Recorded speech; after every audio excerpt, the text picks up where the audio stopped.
All right, hello, welcome to this speedrun of Bloons Tower Defense 6 All True Expert Chimps. So before we get started, what we're going to do is some hero skins. So let's just choose the ones that we didn't do last time. And this one. All right, so Bloons Tower Defense 6 is a really popular tower defense game. So the idea is you have these balloons that come on screen and you place down monkey towers in order to pop those balloons. So conceptually it's very simple, although when you actually play it, it's kind of anything but simple.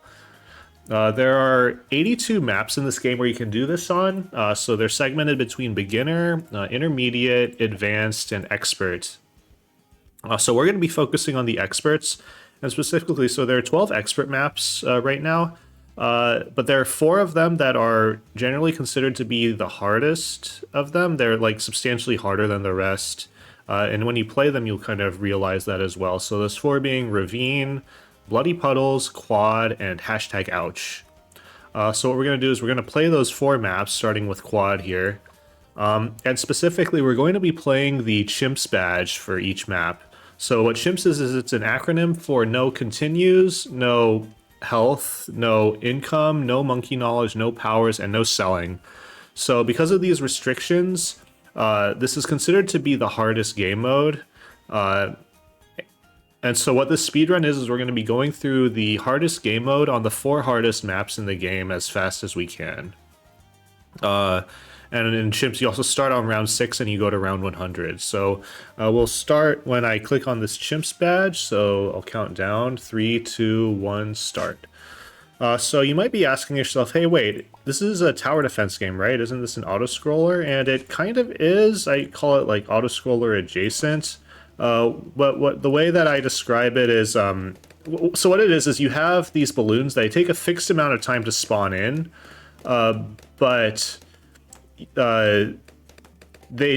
you're not able to advance to the next round until all the balloons from the previous rounds are popped. So how long it takes for you to pop all of the balloons actually does matter, and it can make things quite a bit faster if you pop them quickly. So what's this? So here you have these balloons that come on screen. As you pop them, you make money, and you can use that money to buy towers and buy upgrades to your towers. So what we're doing now is, so we bought this upgrade for the sub, we placed down these dart monkeys, and what we're now doing is we're trying to save up for a very special tower called a hero. So what a hero is it's a little bit different. Heroes level up as well, but they level up without you actually having to spend any money. So for their price, they're actually extremely valuable. So the hero we got here is Etienne, who's this drone operator. He has these drones that fly around and pop everything. And you saw he leveled up from level 1 to level 2 without me doing anything. You actually can spend money to level him up, so he leveled up to 3. You could spend money for that, but you generally don't want to. And at level 3, Etienne has this unlocks this active ability that you see on the bottom left. What this does is you can use it right here. It'll spawn in multiple drones to temporarily make him more powerful for a small amount of time. Then they despawn once the ability ends. So what we're going to do is we use Etienne's ability, at least in the early game, to kind of push past some of the harder rounds. So, for example, I want to upgrade this sub to airburst darts, but the thing that's going to get in the way of that is round 21, which is kind of hard. But what we'll do is push past it with Etienne's ability to temporarily make him stronger, which will then get me enough money to upgrade to airburst darts. So we'll do it here, and then airburst darts. So I mentioned that, so Chimps goes from round 6 to round 100. Right now we're doing the early game. So the early game, the early game is considered to be from round 6 to round 40, with a very big difficulty spike on round 40. So, yeah. So what we're trying to do is we're trying to get down towers that are going to help us get through the early game. So the submarine is generally a very good early game tower. We're also going to get a boomerang, which is another good early game tower. So a little bit more about Etienne. So there are a lot of heroes in this game, and each hero has its own like unique set of gimmicks. So what Etienne's gimmick is he has a couple of them. So one thing is that on round 33, we're going to see it in a bit. There's a specific category of balloon called the camo balloon or camouflage balloon. And what that is those are balloons that our towers cannot hit without something called camo detection, which lets these towers pop them. And so when Etienne gets to level 8, what he'll do is he'll actually give every tower on screen camo detection. So that's very nice. I think a lot of beginner players really like Etienne because of that. That's not really why we're using him, though. The other thing that he does is if you place a tower within Etienne's range, he gives that tower a range buff. So like this boomerang has a larger range than he would if he wasn't placed in Etienne's range. So that's the reason why we're getting him. So if you look at this map, so this is a 4-lane map with 4 lanes that kind of overlap with each other, and the balloons travel in kind of a semicircle from one side of the map to the other. And because of the way this map is laid out, it's generally very difficult to come up with a setup that covers all of the lanes adequately. So what we're going to do, though, is because we have Etienne's range buff, we're able to place a tower in the middle that will cover things pretty effectively, which we'll see later. Round 40 is a bit of a difficulty spike. So what round 40 does, so before round 40, we've seen a lot of normal balloons, the strongest normal balloon being the ceramic. Ceramics are pretty tanky. They take a lot of hits to pop open, but then the round 40 introduces what we call a blimp, or what we call a Moab. It's very strong, it takes a lot of hits, and then when you pop it, it spawns in 4 ceramics. So they're pretty difficult to deal with if you're not prepared for it. So you need to really make sure that you're prepared for it. So now that we've gotten past the early game, we're now in the mid game. So the mid game is rounds 41 through 80. So what we're gonna do is rounds 41 through 49 are a little bit easier than round 40, and what we can do is we can use that to prepare our mid game defense, which will then transition into our late game defense. Oh, thanks so much for the raid. So what we're gonna do is we want to place a tower in the middle. So there's a big body of water in the middle, and so usually you can only place towers like the sub here in the water, which are sub is a water tower, whereas the tower we want to place is a land tower, which generally can't be placed in the water. But what we're gonna do is we're going to get down this ice monkey. So this ice monkey has this middle path. Oh, thank you so much for the raid. So the ice monkey has this middle path. What this does is it freezes the water and lets us place a land tower on the water. So what we're going to do is place down this ice monkey, or not this ice monkey, glue gunner, smack dab in the middle, and try to, and then with Etienne's range buff, it's going to have enough range to effectively cover this map pretty well. So what the glue gunner does is it shoots a glob of glue on a balloon, which slows it down. But then we're also getting the top path of the glue gunner. What that does is it makes the glue globs actually apply a damage over time effect to the balloons. So the top path will actually do damage, which is pretty nice. And then we're gonna get this next tower, which is an alchemist, which what this does is it throws a potion onto a glue gunner, which makes the glue gunner quite a bit stronger. So that's very helpful. It's a really good upgrade. If you're playing this game, you should definitely try to get it. And then what are we doing next?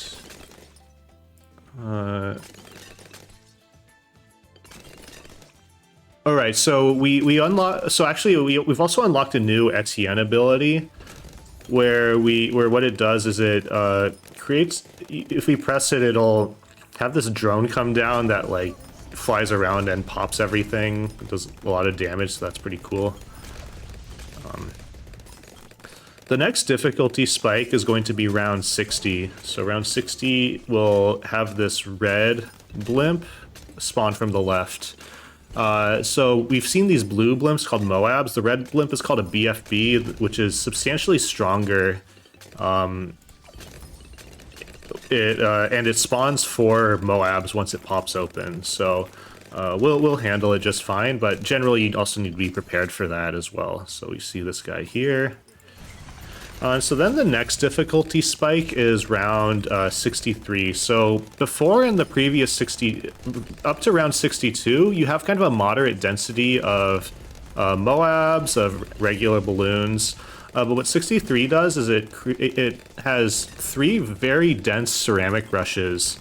So a lot of defenses will actually get what we call pierce capped, where it's not able to effectively handle like large clumps of balloons very well. So a lot of times people struggle to 63 because they haven't really considered that aspect of it. But we have this glue gunner, which is kind of made to handle rounds like 63, so it's not going to be a huge deal. So now what we're doing is we're trying to save up for a tier 5. So as far as these upgrades go, there's 5 tiers of them. So there's tier 1, 2, 3, 4, 5. Right now we have the tier 4 glue gunner, and we're trying to save up for the tier 5 glue gunner called the balloon solver. This is a great name, but so I think in a GDQ run this would actually be a really good time for donations.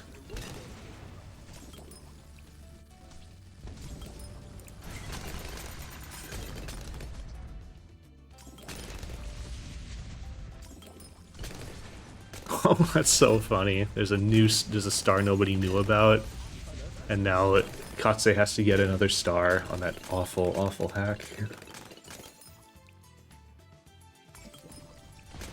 Oh, okay, he did do it.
Alright, so we're approaching round 74 where we're going to upgrade this guy to a balloon solver.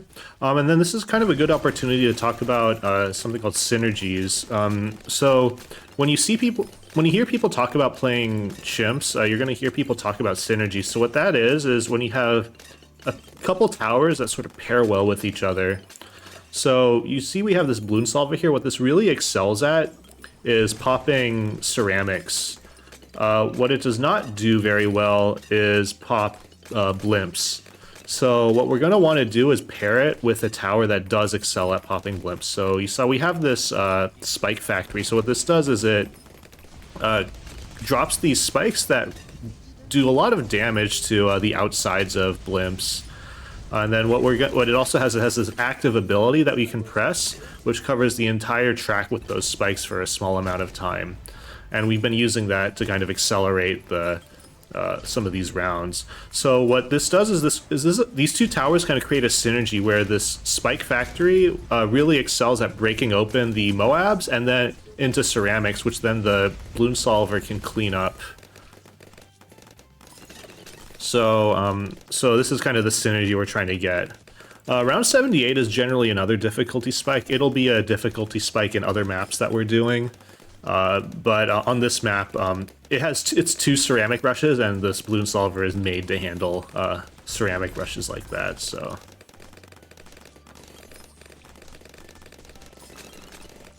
So yeah, you see it, the ceramic rushes kind of disappeared right when they showed up. Round 79, we're gonna see so you have these red guys which are called BFBs, and you're gonna see a fortified BFB. There's gonna be, on the left side, there's gonna be one with stripes on it. This guy has twice as much HP as as sort of a normal BFB. And round 80 is another difficulty spike. It's going to introduce this big green guy called a ZOMG, which has a lot of health. They're not the easiest to deal with. So now that we've gotten past round 80, we've transitioned into the late game, which is rounds 81 through 100. So one thing about the late game that people don't know about is that the Moabs actually get stronger. And then the other thing is that the ceramics inside of the mobs also get stronger. They turn into super ceramics. So it'll be okay because the Balloon Solver will still handle them pretty well, but the outsides of them take more hits to break open. At the kind of the trade-off being that it spawns fewer balloons once it breaks open. This is to reduce lag and kind of the late game, or if you try to go beyond round 100. And so what we're trying to do is we have a lot of money saved up. We're trying to get something called we're trying to get our second tier 5, which is the Carpet of Spikes. So you've seen that we've have this ability for the Spike Storm, the Spike Factory, that activates actively, where we push this button to do that. But once we get Carpet of Spikes, it'll do that same ability but passively every few seconds. So that's pretty nice.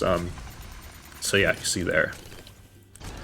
There are these barriers that are actually really annoying for speedrunning because you're not able to hit balloons that are behind the barriers. So this map's actually a lot slower than other maps because you can't hit balloons when they spawn in until you remove these barriers, and these barriers are really expensive to remove. So now that we have our 2 tier 5s, barriers removed, we're going to invest in some support. So the first one we're getting is this Mer Monkey, which increases the pierce of all towers within its range. So it makes the Spike Factory a lot better. So that's why we're getting it. Round 90 introduces a tower called a DDT. It's another blimp. It's generally pretty hard to deal with. Because the blimps move very fast and they have camo, lead, and black properties. And we'll see them here. But because we have Carpet of Spikes, the Carpet of Spikes is kind of meant to handle it. Like, you barely even see them in that case. So they're not going to be too much of an issue here. They will be a big issue on some of the other maps we do, so...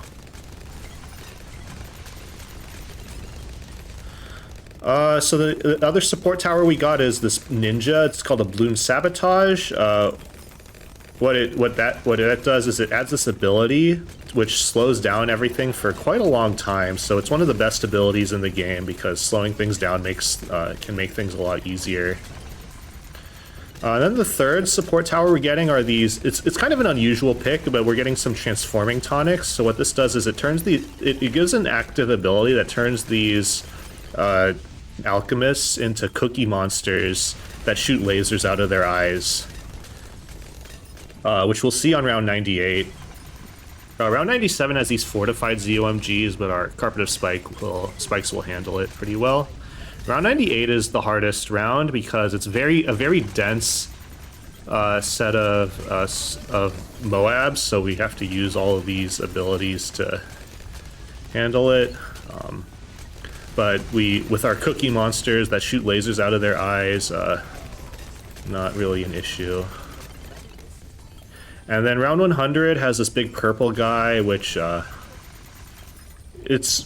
takes a lot of hits to break down, but we were able to handle it with our setup. Collection event. Ooh, tier 5. Nice. Pirate Lord. Ooh, speaking of Pirate Lord, the next map we're going to be doing is hashtag ouch. So this is one of the original expert maps. There are 4 lanes that intersect in this weird hashtag pattern. And the lanes are kind of short, so you're going to kind of see we'll barely be surviving in this early game. There's a body of water in the middle that you can remove, but we're going to actually make use of the water and employ a water-based strategy. There we go.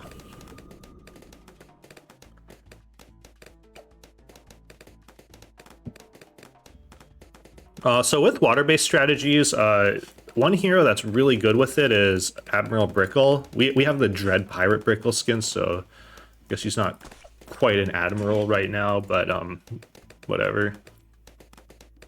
But she has some very good abilities that help out with water-based strategies, so...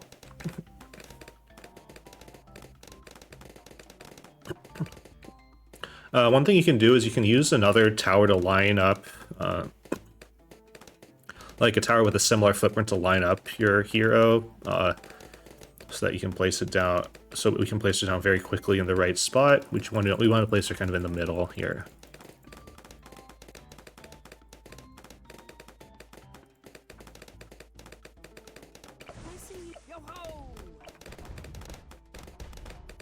So round 15, we're going to try to upgrade this sub to twin guns, but it's can be very inconsistent. You can sometimes die just for no reason. All right. So on round 17, we're going to unlock Brickle's first active ability, which is called Naval Tactics. What this does is when you use it, it increases the attack speed of all your water towers within Brickle's range, and it allows them to pop every balloon type. So we're going to use that on round 18 to kind of make sure for a bit of consistency on that last green rush. And then we'll use it again on round 22.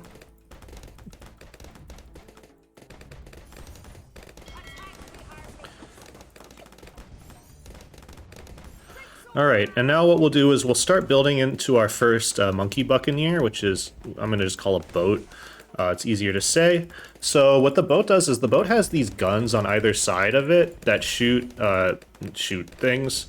In a map like this, it's actually really nice because balloons come from multiple directions. So you'll actually make use of the projectiles on this boat much more often. So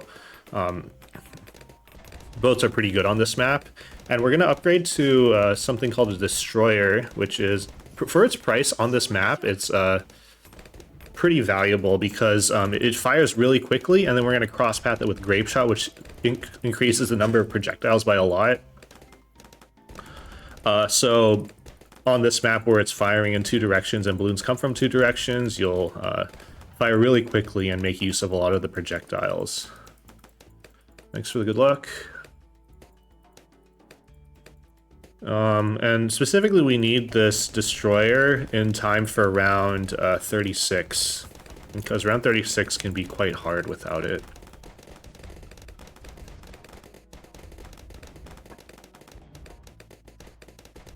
So there we go. You can see it fires really fast, and then we'll get the grape shot, which increases the projectiles by a lot.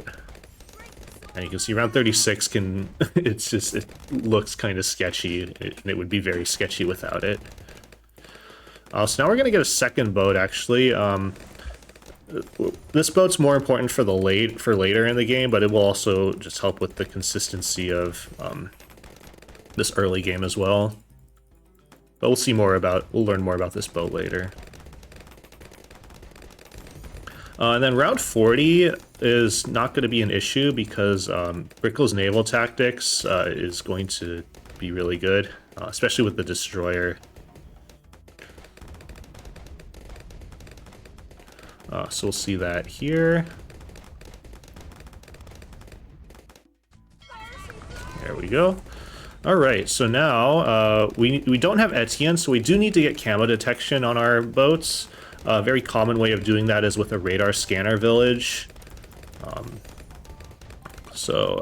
That's going to be very important for round 42 in particular.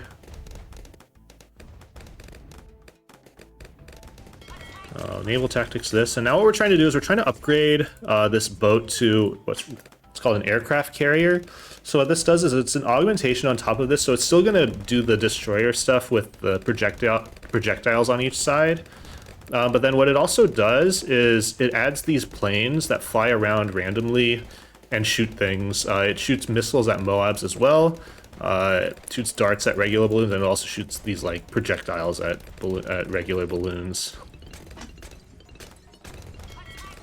So we'll see that here. We're gonna get it very soon.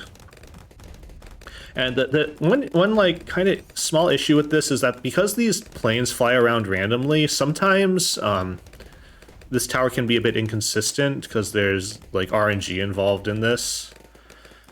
But for the most part, it's kind of compensated by just how powerful the tower is. So it's pretty good on this map. The next tower we're gonna get is the Monkey Pirates. So what this does is it adds like a few cannons on each side, which is nice, but the reason why we're getting it is there's this active ability, which is this harpoon, and what this lets you do is it lets you hook in blimps, which is huge, because not a lot of towers let you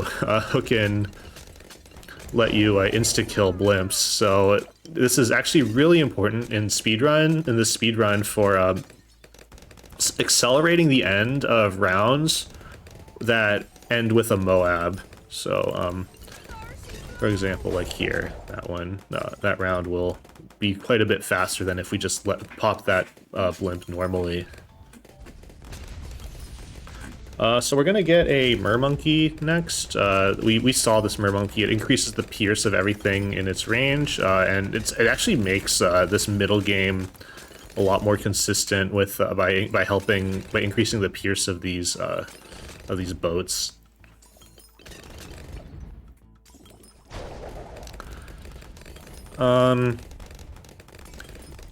So then get this Abyssal Warrior.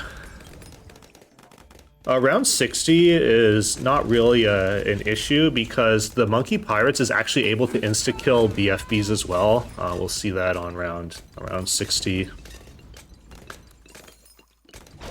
Oh, whoops, that was not good. I think the cooldown will end before we need that. Okay. Alright, so let's insta-kill around 60 really quickly. There we go. So now round 60... so we now actually unlocked this new ability from Brickle called the Mega Mine. So we'll see what it does. There's going to be a fortified blimp coming from the right, or from the left. So we'll place this in water, and what it'll do is it'll shoot out and do a lot of damage to the to Moabs. So if you're doing... one like strategy you can use if you're doing like really high-level Chimps gameplay is there's like a big cooldown for the Mega Mine, but if you manage to stall out rounds so that the cooldown runs out, you can actually do something called mine stacking, where you just place down a ton of Mega Mines and then before some of like the really tough rounds, tough Moab rounds, and then you can blow all of them up, and it can be really effective at doing damage to some of these rounds. You don't do that in speedruns because you don't really want to stall out your cooldowns for kind of obvious reasons, but that is kind of a fun thing you can do in sort of higher level Chimps gameplay. So now what we're doing is we're trying to save up for our first tier 5, which is the carrier flagship. This would actually be a really good donation time in a GDQ setting. Alright, everyone left. That's cool. After talking about the best ROM hack ever. SM128.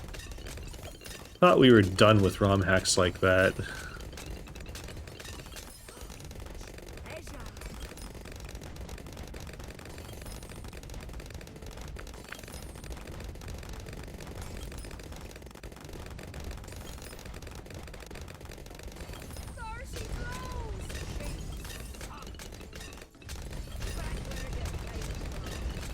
Alright, so here we wanna... this one...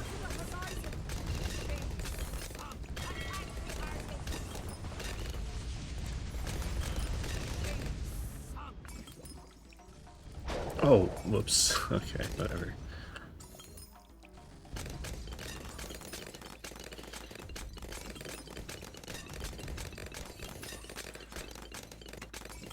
Alright, so the carrier flagship is kind of like the aircraft carrier, but with a lot of its, like, it does more damage, its stats are ramped up. It also has some interesting characteristics, which you can place towers on top of some of these platforms. It also gives an attack speed buff to all water monkeys, which is pretty nice. It also gives an attack speed buff to monkey aces, which we're not going to use here, but that's just something that's good to know.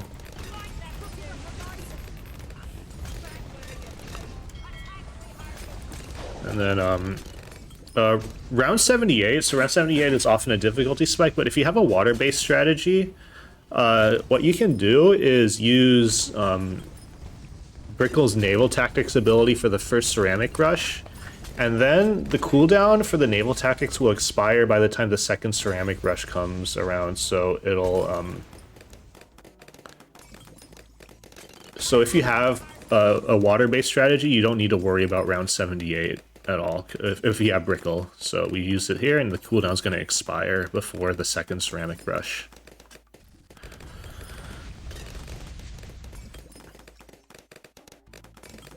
I also just want to note this is the one map where you can actually. This map is like really ability based. What we're going to be doing is we're going to be juggling through a lot of abilities, and if I juggle them wrong, we can actually like completely mess up this run. So hopefully that doesn't happen. So here we want to put this Megamind up here, and then hook this guy. Round 80, you can just naval tactics it, which melts it, so it's very strong. The next tier 5 we're going to try to get is Pirate Lord. So Pirate Lord, it makes the attack stronger, but it also makes the grappling hooks. They're able to hook in 6 Moabs or 6 BFBs or 2 ZOMGs. It's very... And it's mostly the ability to hook in so many 2 ZOMGs is huge, because there aren't really a lot of towers that can insta-kill ZOMGs, so that's very strong. And we also saw we used it to hook in 3 BFBs, which is pretty good. So now what we're going to actually do is get a third tier 5. So this tier 5, first we're going to get the tier 4, which is the Glue Strike. What this does is it creates this ability that rains down glue on all of the balloons on screen. I'll just use it here. And what it does is it slows down all balloons, and it debuffs all Moabs, so it makes these Moabs more susceptible to taking damage. We'll see on this round we can insta-kill both ZOMGs, which is cool. So this Glue Strike is very, very nice for the debuff is very nice. The other thing it does is it removes lead immunities from DDTs. So right now our setup actually is not good at all at handling DDTs. So what we're going to rely on is we're going to rely on the Glue Storm. Or when the Glue Storm is the same ability, but it just lasts substantially longer.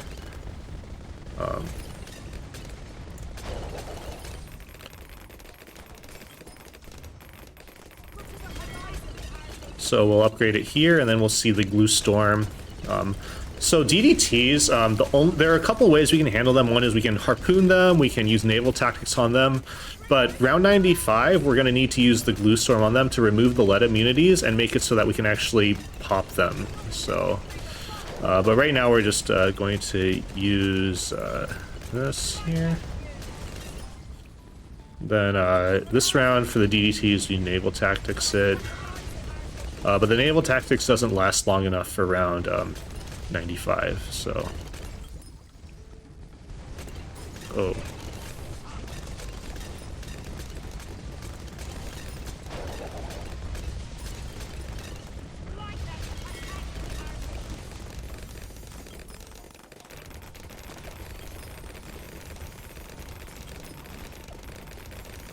So for 95, we're going to Glue Storm it, and it lasts the whole time, so that's nice. We're also getting another aircraft carrier just for a little bit more damage.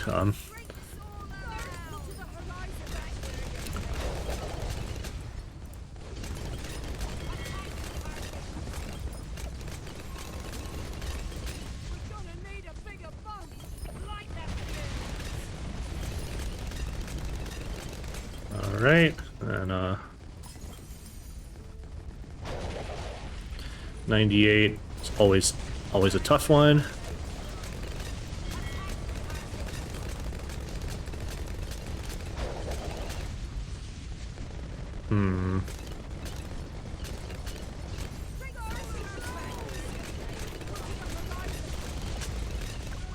What? No way.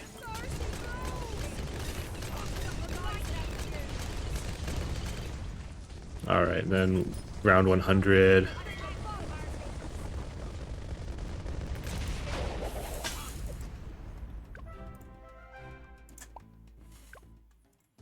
All right, that's done. So round 100, I actually messed it up quite a bit, but it's okay.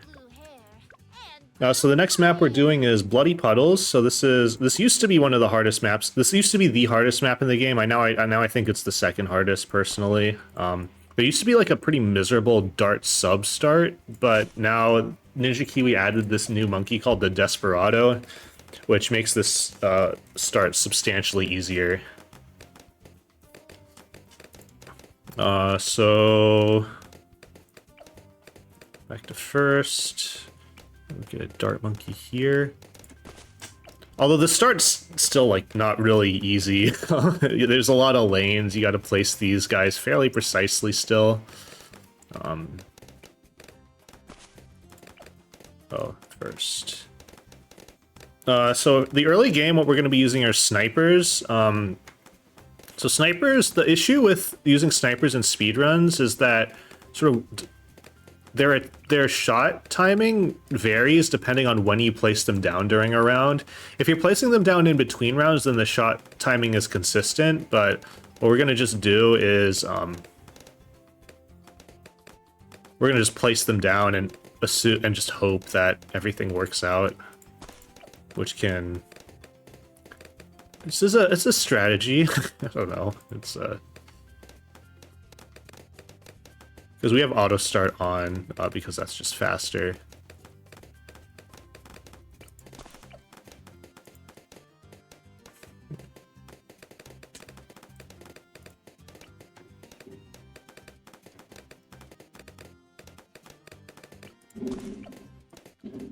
All right, then round 15 can be very sketchy if our shot timings are off. Okay, that's good. And then again, we're gonna use, we've used this sub every map so far, but the sub is a pretty strong early game.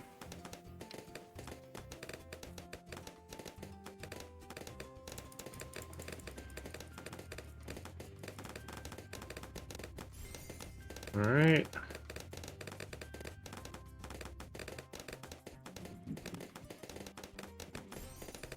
This round can be sketchy.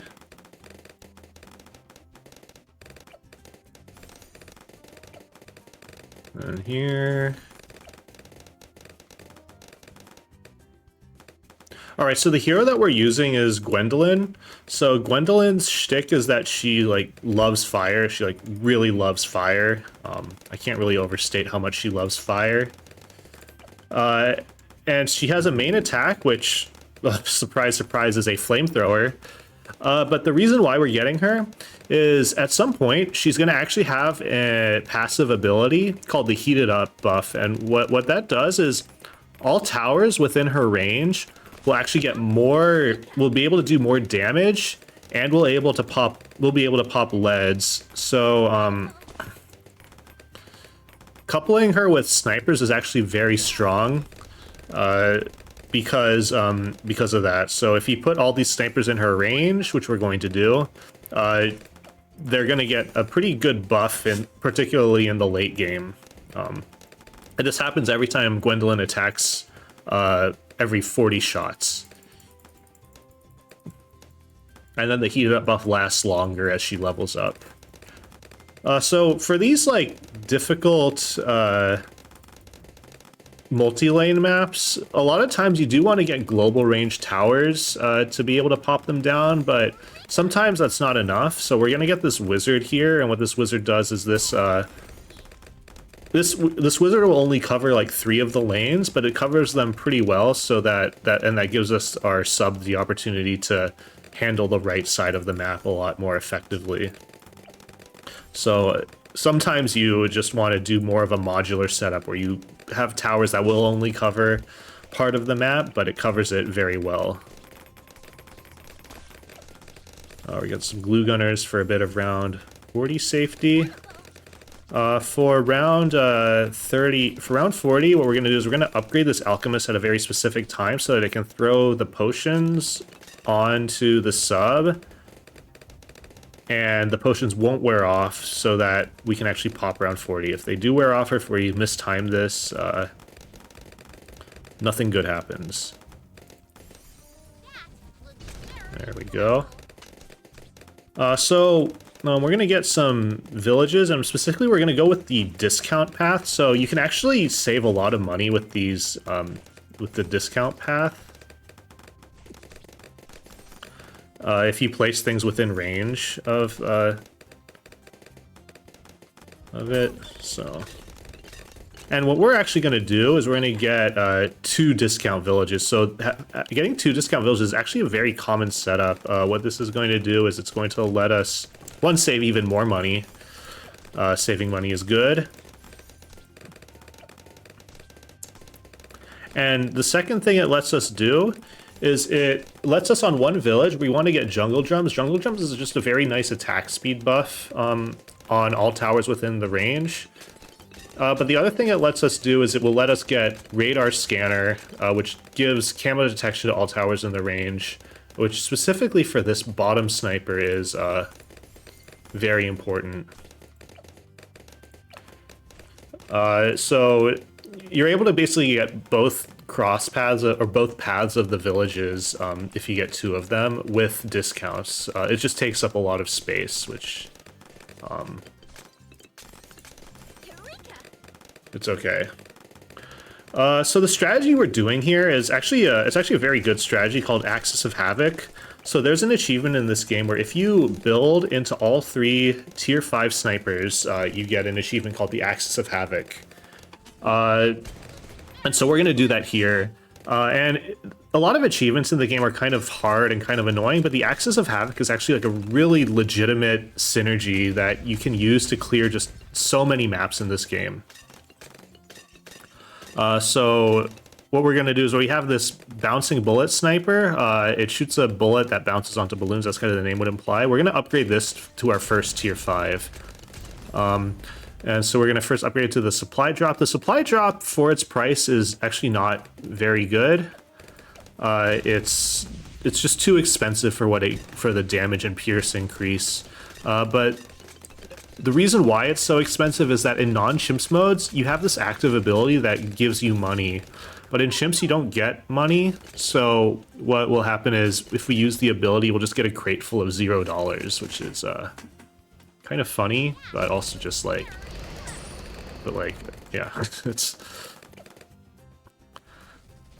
So what we're gonna do is, usually in Axis of Havoc strategies, you do want to upgrade to the Elite Sniper first. The reason being, so what the Elite Sniper does is, for the middle path sniper, it substantially increases the attack speed of it. The other thing it does is it increases the attack speed of all snipers on the screen.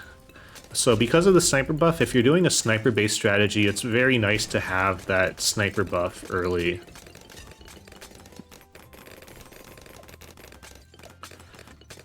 So we have that, and then we'll...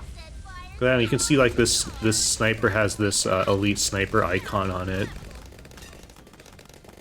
And then if you give the elite sniper an alch buff on this map, round 63 is not really an issue. So that's cool.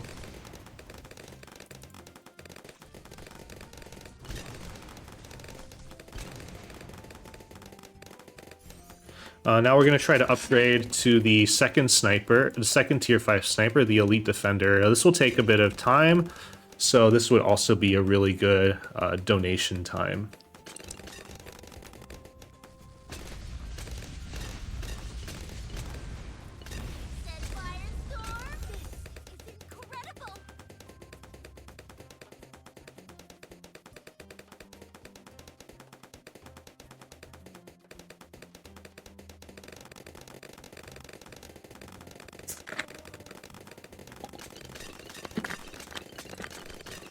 Alright, how's everyone doing?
Alright, so we've now upgraded to the next tier 5, which is the Elite Defender. It's one everyone's favorite sniper. It's just a lot of damage, or moderate amount of damage, very fast. So it's pretty easy to understand.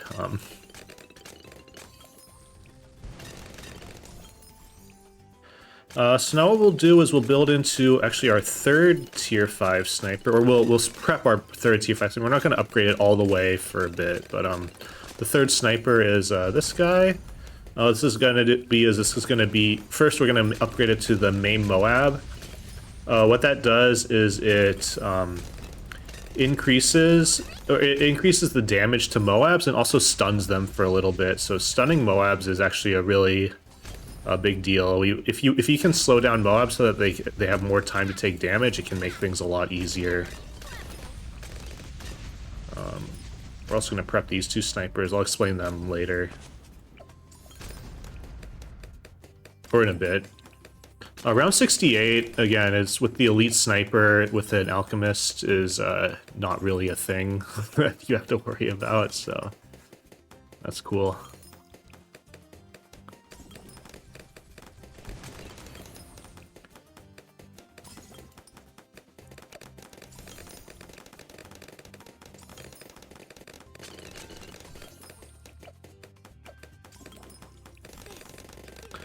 Alright, so when you're doing Axis of Havoc, it's not really enough to just get the 3 tier 5 snipers and then just win.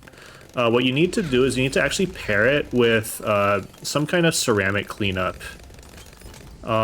So if you're doing a sniper strategy, one very common way of getting ceramic cleanup is by getting some bouncing bullet snipers and giving them an alchemist. So we're going to do that here. So we're gonna put this guy here. I don't really know why it works so well, but it does. So, but like if you're doing Axis of Havoc, it's basically you get your snipers and then you get some kind of cleanup with it. So if you're coming up with your own strategy, that's how you should do it. And then, so these snipers have global range, but you can see that there's this big truck in the middle that causes a line of sight.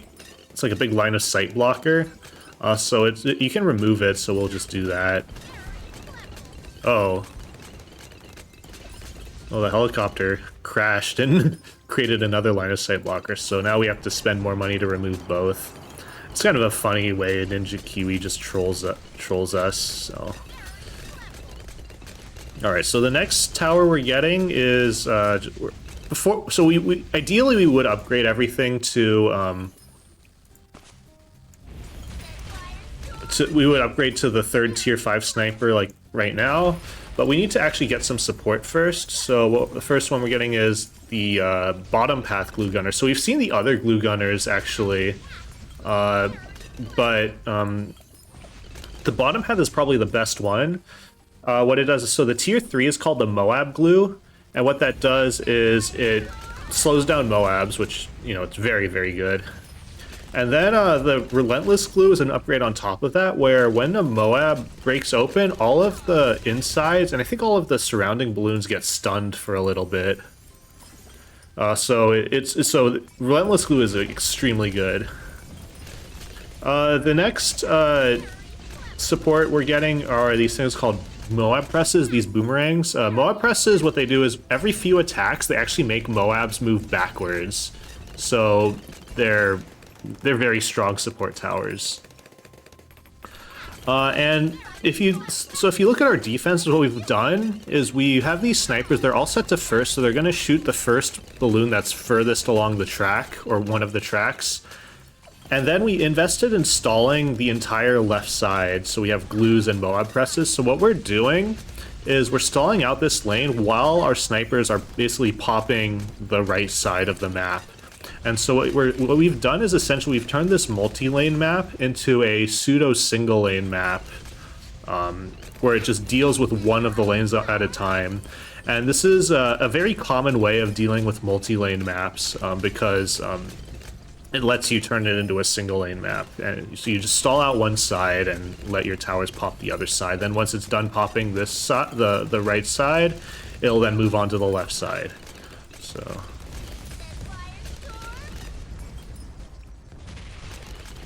So then we're going to upgrade to the third tier 5 sniper, which is called the Cripple Moab. What this does is this ramps up the damage by quite a lot. It also has a little bit more pierce. It creates some explosions, so it'll actually damage more than just the Moab that it's hitting. And the other really nice thing about it is that it debuffs all of the Moabs that it hits. So especially particularly for round 100. Round 100, every shot will actually debuff round 100, which lets our towers do more damage to it. So that's pretty nice. And so we've upgraded to that. And this setup actually will handle the rest of the map without us having to do anything. But to kind of help accelerate some of this round, we're going to get a submarine, a first strike. I was supposed to get it last map, but I forgot because I was a bit distracted.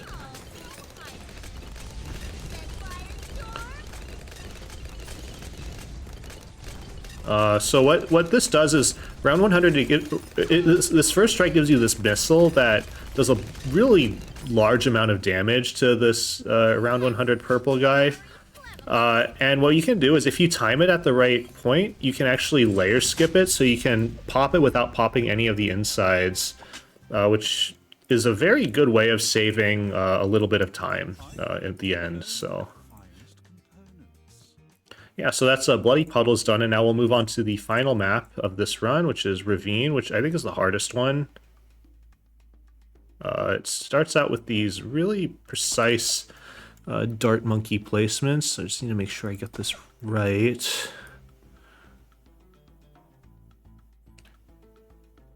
Oh, that's too... Okay, this should be right.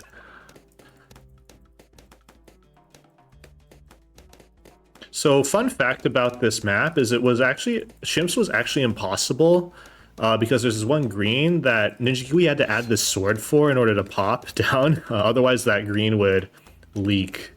So it's just kind of funny. They didn't even realize this map. Nobody thought that anyone would do Chimps on this map, so it was actually impossible. Round 9 is actually kind of hard. We need to place this dart monkey down pretty precisely, pretty quickly. And we're not going to know until round 11 if we place that dart monkey correctly.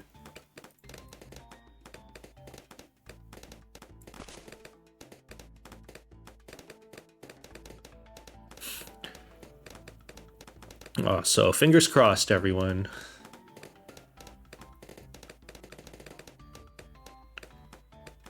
Nice. Okay.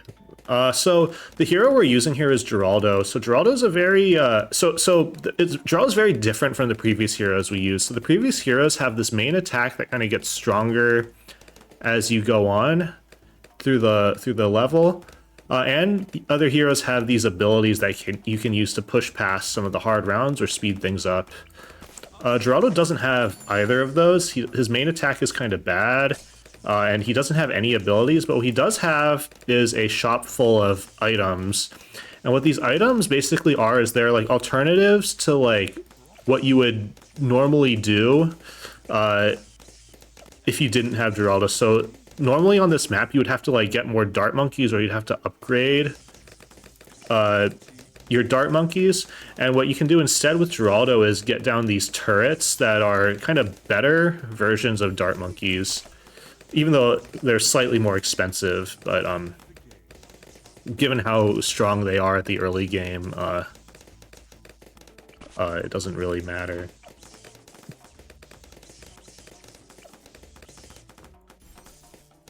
One item he has that's incredibly good is this glue.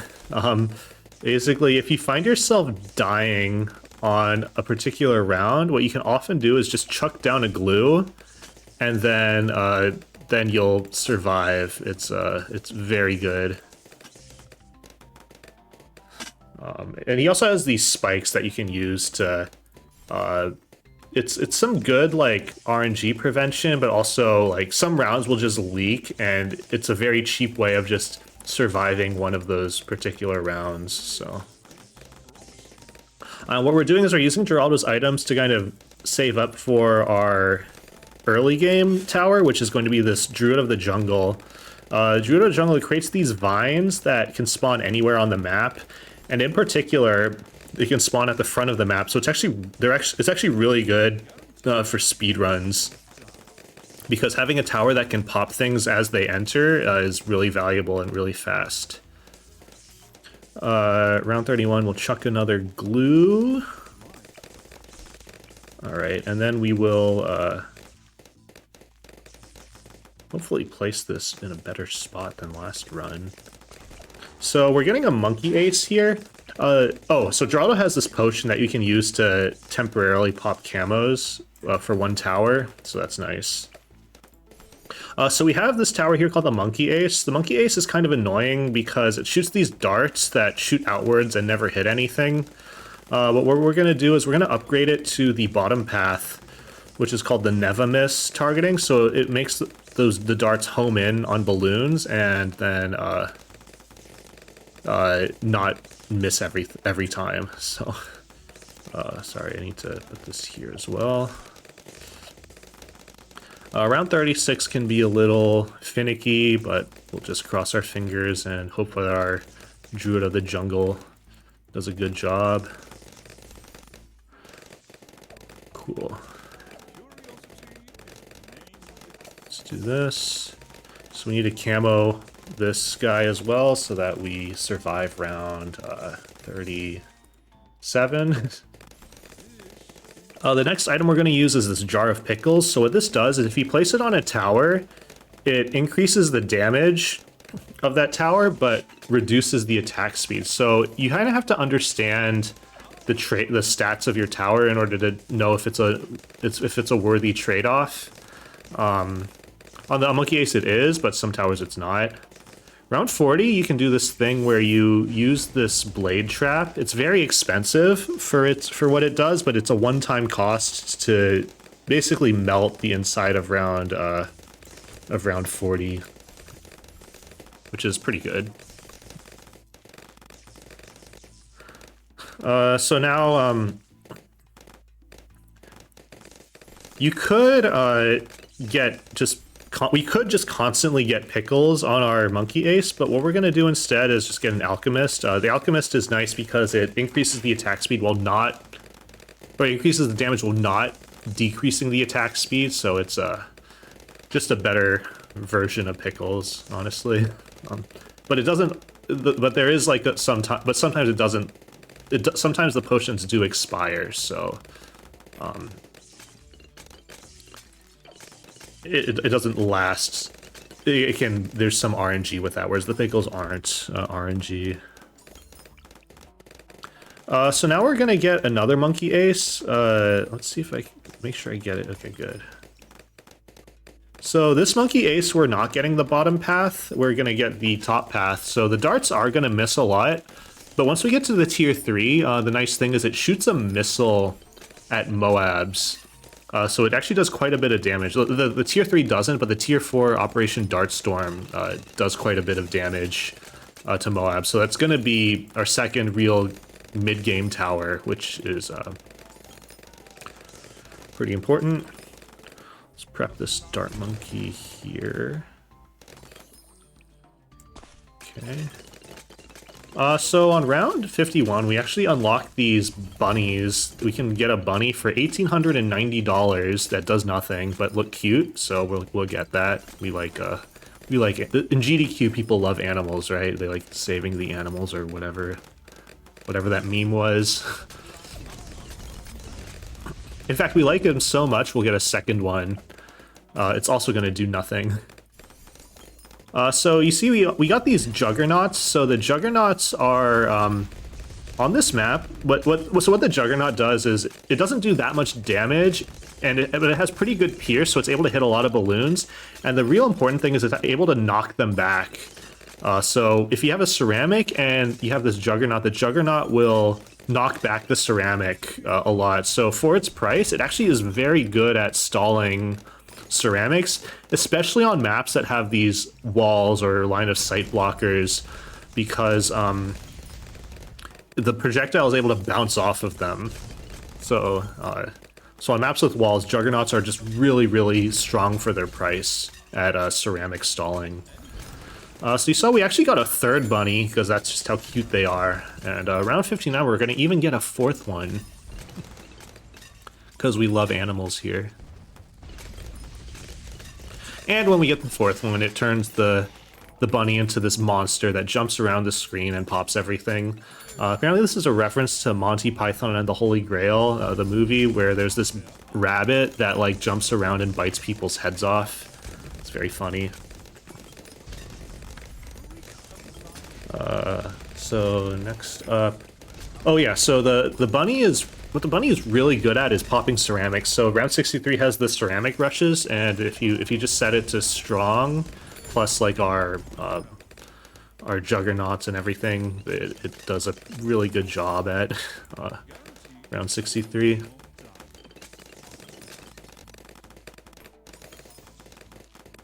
The next thing we're gonna get when Geraldo gets to level 13. We're going to unlock these upgraded shooty turrets, which are really, really good for their price. They do quite a lot of damage, so we're going to actually try spamming them out as much as we can once we unlock them. So.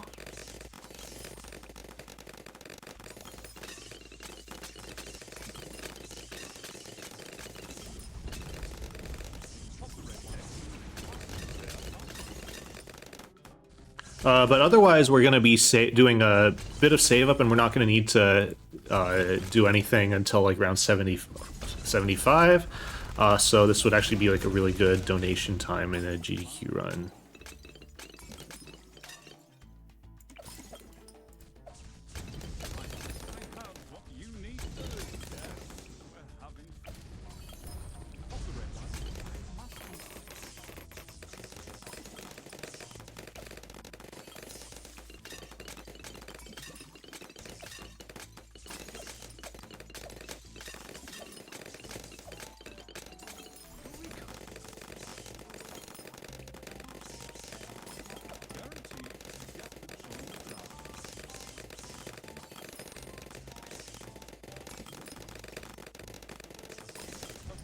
Alright, let's get another...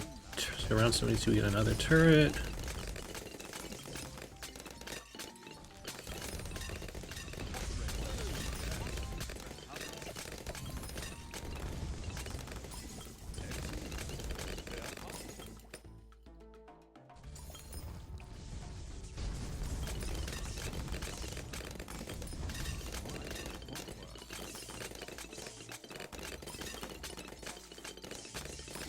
Alright, so round 75 is very sketchy. Sometimes there's a small chance that we just die through no fault of our own, so we'll just cross our fingers and hope that doesn't happen.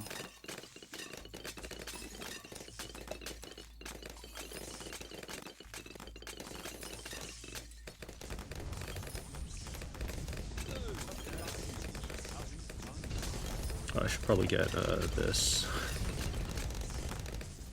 Oh, I need this here. Gotta glue around around 76, otherwise there's a very high chance that we do not survive that. So now what we're doing is we're getting these creepy idols. What these do is they blow back balloons and they stall Moabs. So for round 78, they're going to be very important. And around 78, what we're going to also do is place down a glue for each ceramic rush. So this combination of like our rabbit and everything, plus these glues, is going to be how we get through round 78. So I think when we get to $38,200, then I place the next glue.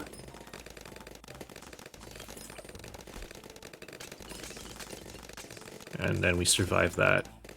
So you see we have a lot of money saved up. What we're trying to save for is a Sky Shredder. So what this does, it's like the Operation Dartstorm, but with a lot more darts, faster attack speed, better missiles.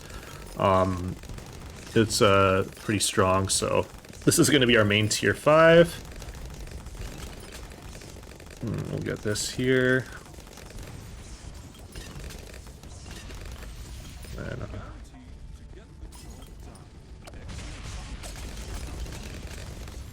nice, okay.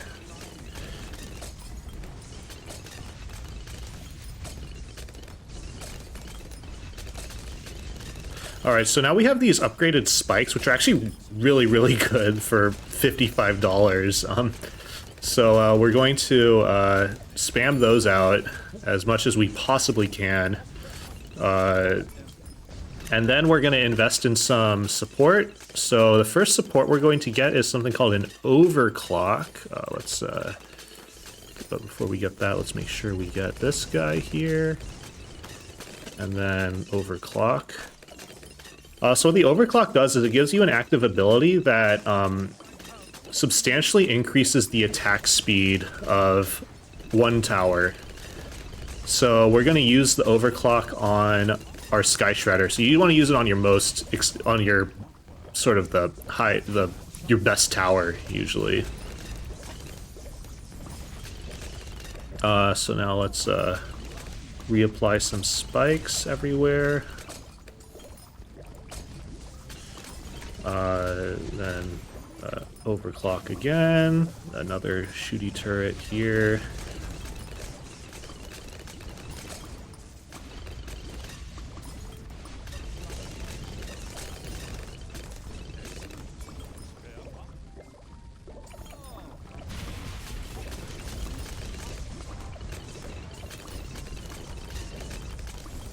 Okay, we need to get this guy here, this guy here. Cool.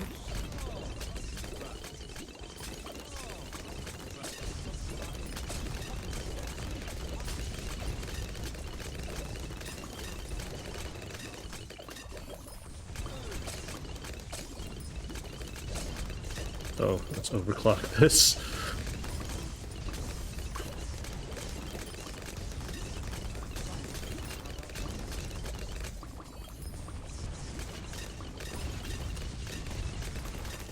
Alright, sorry, I'm not gonna commentate that much. This is a pretty hard map. Overclock you.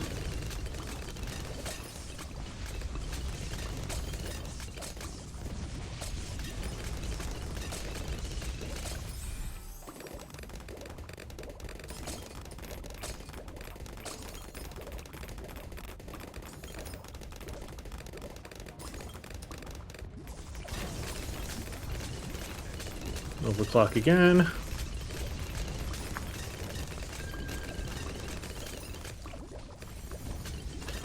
And then overclock again. So what we're going to try to do is get a first strike.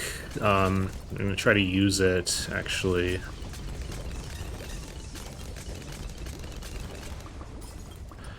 On this guy, so... We have, oh, so the other tower we got is the Shattering Shells, which, it defortifies Moabs, so that's really nice. For this round, we're going to get some genies, and we're going to try to place these blade traps to kind of clean things up.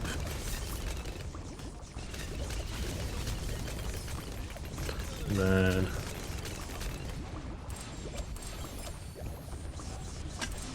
Nice. Alright. That's a PB. So what we did there is we got this... so Geraldo has this thing called a rejuve potion. What that does is when you drop it, it eliminates all ability cooldowns. So what we did was we used a first strike, then we used a rejuve potion to get rid of the cooldown, then we used another first strike, used the ability, and then used the third first strike. So that lets you pop down round 100 very quickly if you time things right, and we also layer skipped it. So yeah, so that's the end of the run. Yeah, thanks everyone for watching. So I really appreciate you guys being here. Let's do this. There we go.